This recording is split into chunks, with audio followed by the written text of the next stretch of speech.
Good day mga winners!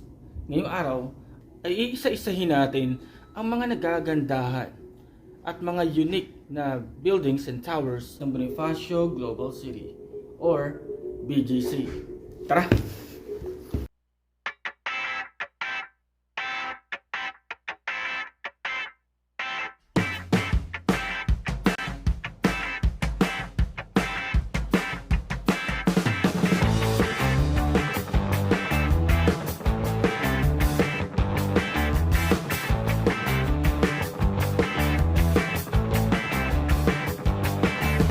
Unahin na natin ang 6 Neo at 7 Neo.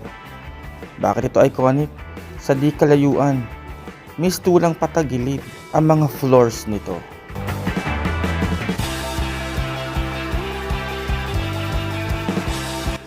Next naman ay ang W City Center. Bakit ito iconic? Tingnan mo naman kasi ang fasad nito. Tila baga inukitan ng isang sculptor. O di ba? Ang unique. Isa pang iconic na tower na matatagpuan din sa BGC ay ang SM Aura Premier. Bakit ito iconic? Pag tingnan mo kasi ito sa di kalayuan, parang building siya na natupi or na bend. Ganda, di ba? Katabi ng W City Center ay ang Globe Tower. Kakaiba ito sapagkat tila dalawang building ang pinagbangga. Isang kulay blue at isang kulay white. Iconic, di ba?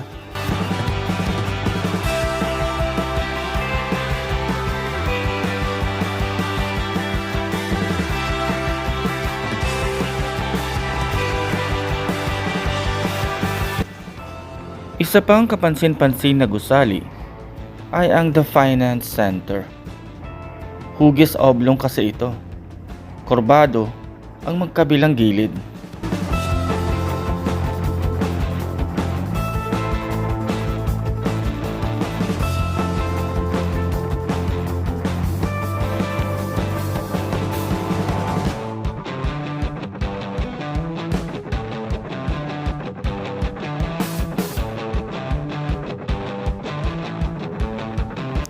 Isa pang iconic na towers ay ang Tryon.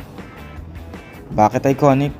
Dahil kapag nasa tama kang anggulo, mapapansin mo na ang dulo nito ay hugis at sulok.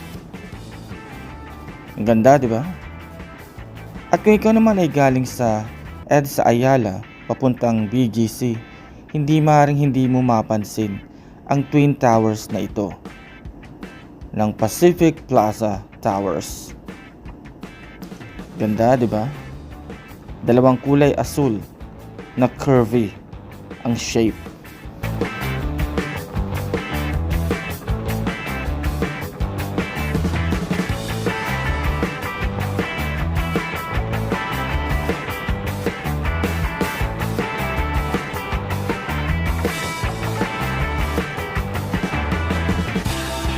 Ito na marahil ang gusali na kahit saan ka magpunta sa BGC ay tanaw mo siya. Sapagkat ito ang pinakamataas na gusali sa buong bansa, sa buong Pilipinas. Ito ay walang iba kundi ang Grand Hyatt Hotel Tower.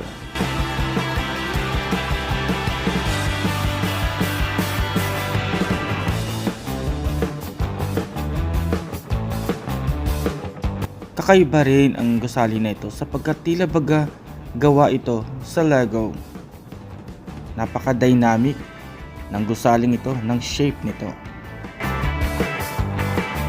Dahil sa pixelated nitong facade, hindi rin maaaring hindi mo mapansin ang 24/7 McKinley Building. Astig, di ba?